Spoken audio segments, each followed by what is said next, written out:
Hello everyone, this is the continuation of the chapter 2 theory base of accounting and we will be discussing the various concepts of accounting. Okay, now we will discuss the next concept, that is accounting period concept. What do you mean by accounting period concept? It refers to the span of time.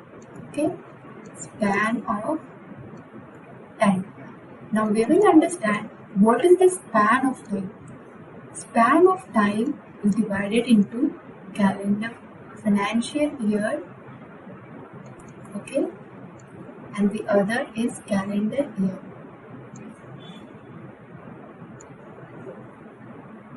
Okay. Now we will understand what is financial year and what is calendar year. Financial year starts from April and ends on March. Okay. Calendar year starts from January and ends on December. So what do accounting period concept says? We have to prepare the financial statements for the lump of some period of time. Okay, for some period of time. It says it should not be too long and not be too short. It should be up to mark so that we can analyze the overall performance of the business. Okay, why do we prepare accounting period concept? To know overall performance of enterprise, right? So here we can say the span of time is basically for 1 year.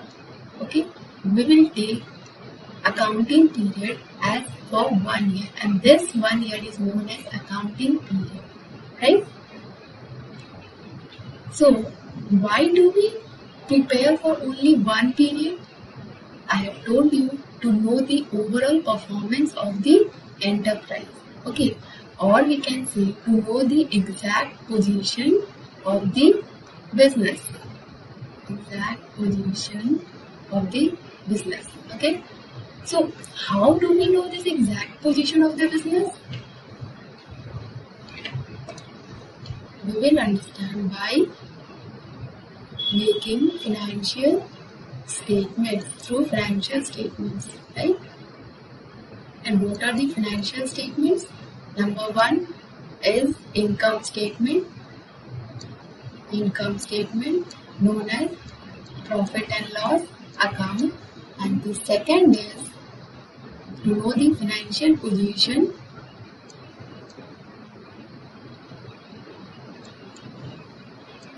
is balance sheet.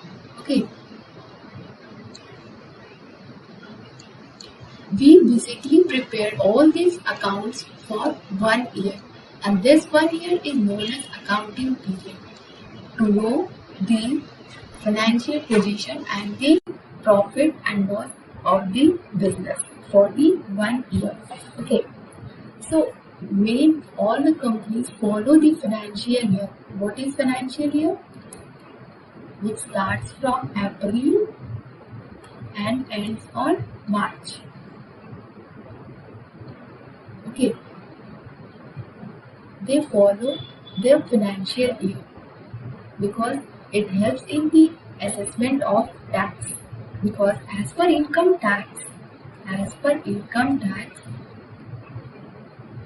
the year followed is financial year.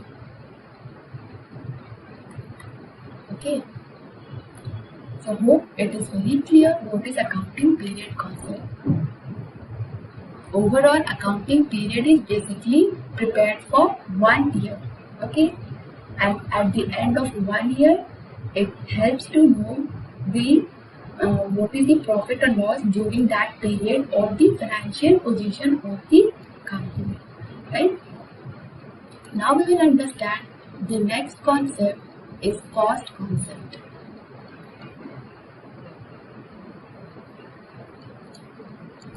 Cost concept. So before understanding this concept, we will assume some example. Suppose in June 2015, okay, the company XYZ bought second-hand plant, okay, for rupees 50 lakhs. Okay.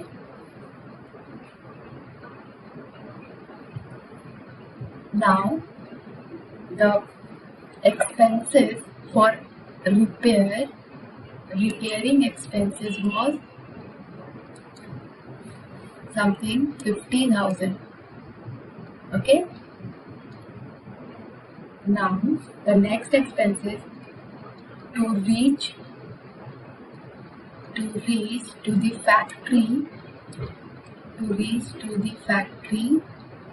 the expenses incurred is 10,000. Okay.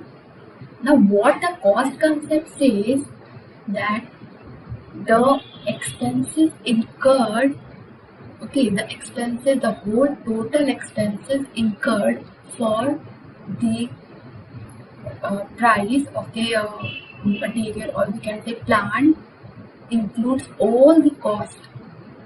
That is the installation cost, repairing cost, transportation cost. It includes all over the cost. And what is the overall cost over here? 50 lakhs, 60,000.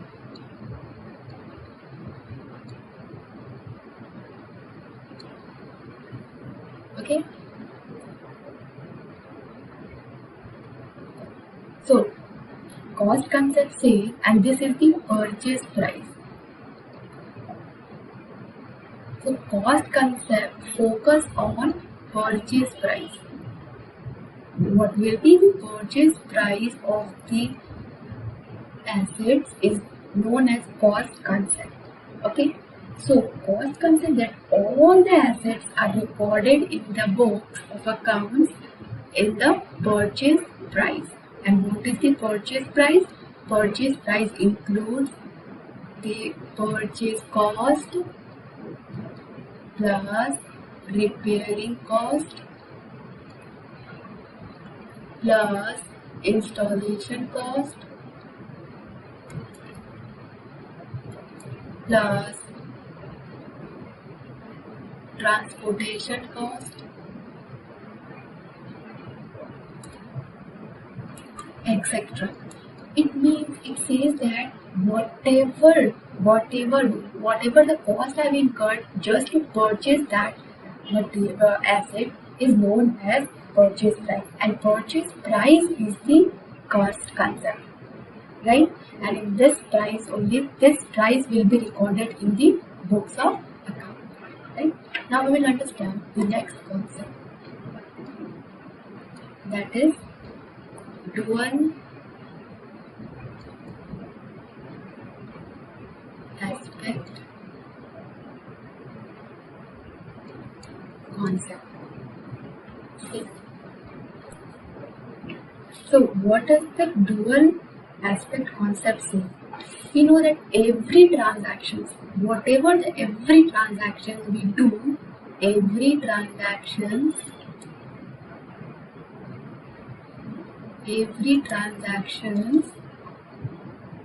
has two concepts.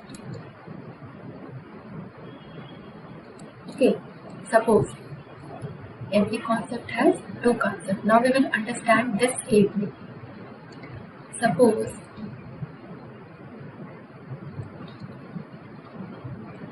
I bought books. Okay, I bought books for cash, rupees 500. Okay, this is the transaction.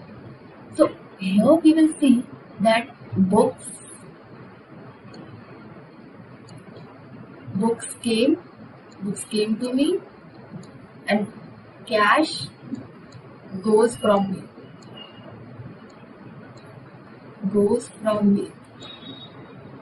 We see that these two events occur simultaneously, right? Means in a shop I went and I bought books. So I have books and my cash has gone to the shopkeeper. So we see that the two concept arises here. Okay. So what dual concept says, every transaction has two concepts. Okay. We have seen what is the two concept.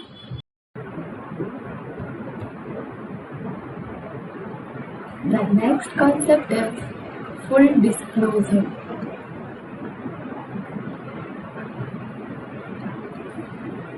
Full disclosure concept. Okay.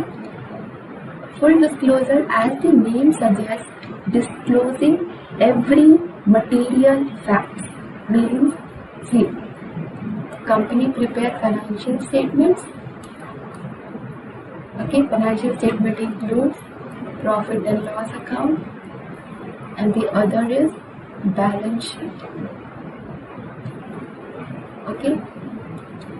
So now full disclosure concept focus on to show all the material facts, means all the expenses and whatever the income they have received. Means all the material facts should be disclosed so that the investor may get a clear idea about the position of the business. Okay. In the same way, the balance sheet is also very important for analyzing the financial position of the company. So whatever the assets company hold must be shown in the asset block, and whatever the liabilities they are owing to pay must be shown on the liability side. Okay, and it must be very clear about all the liabilities and assets, because it will give the correct idea about the profitability and the financial soundness of the enterprise, right? So we have seen that SEBI, okay, Security Exchange Board of India, has also mandate for the complete disclosure of the items recorded in the PL account. Okay, why they have done this? Because to know the true and fair state of affairs, right? So this is the full disclosure concept. The next concept is consistency concept.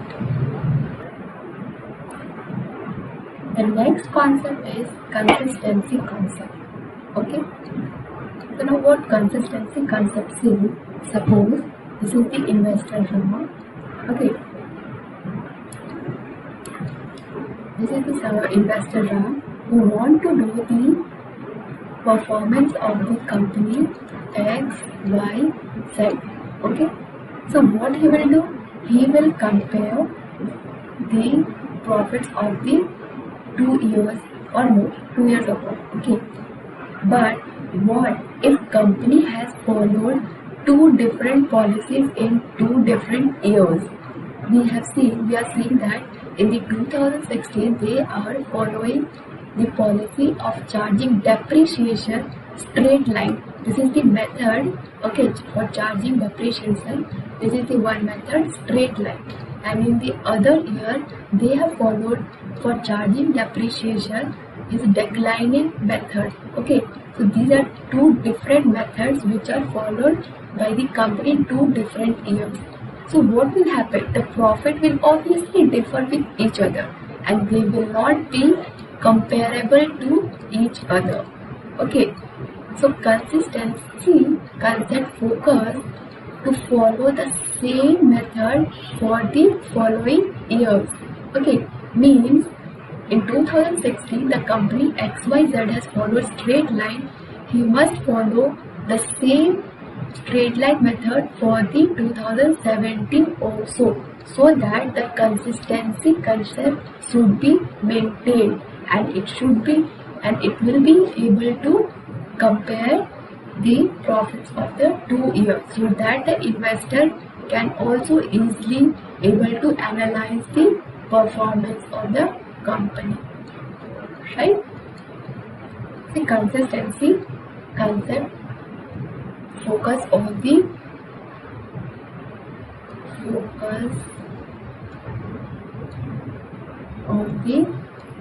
following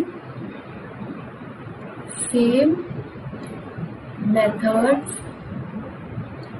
and policies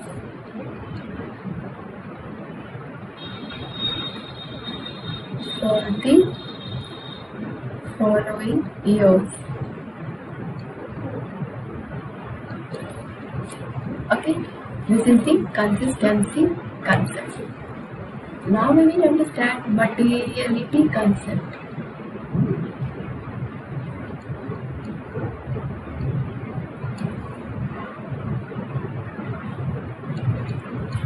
Materiality concept says disclose only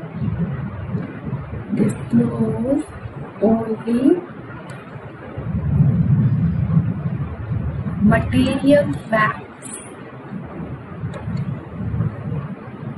in the books of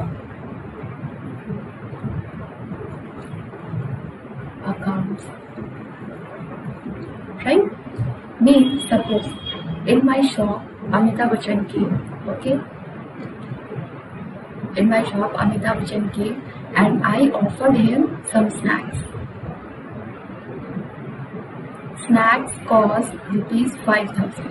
Okay, so this is not the regular event that is going to happen.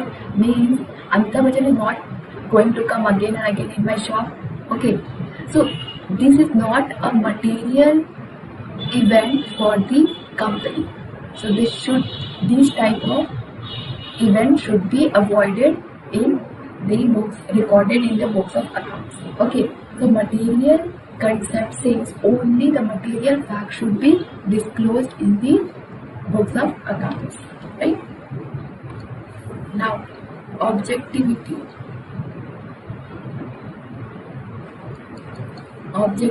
concept. It says that if we are recording any transactions, okay, means this is the transaction, suppose the transaction is I purchased a goods for ₹5,000. Okay, so this purchase of goods of ₹5,000 must be supported with the supporting document, or we can say voucher. Okay, it must be repeated that purchase of goods from Ram for ₹5,000. It must be written in this slip. Okay, and this slip is known as voucher. The objectivity says that every transaction must be supported with the voucher. Okay, and this voucher is objective. Okay,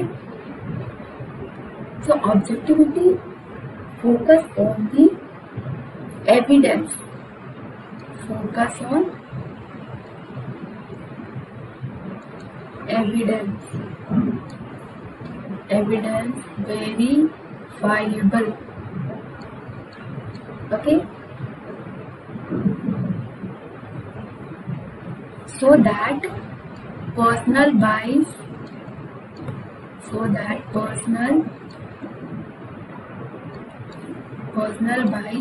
are not affected.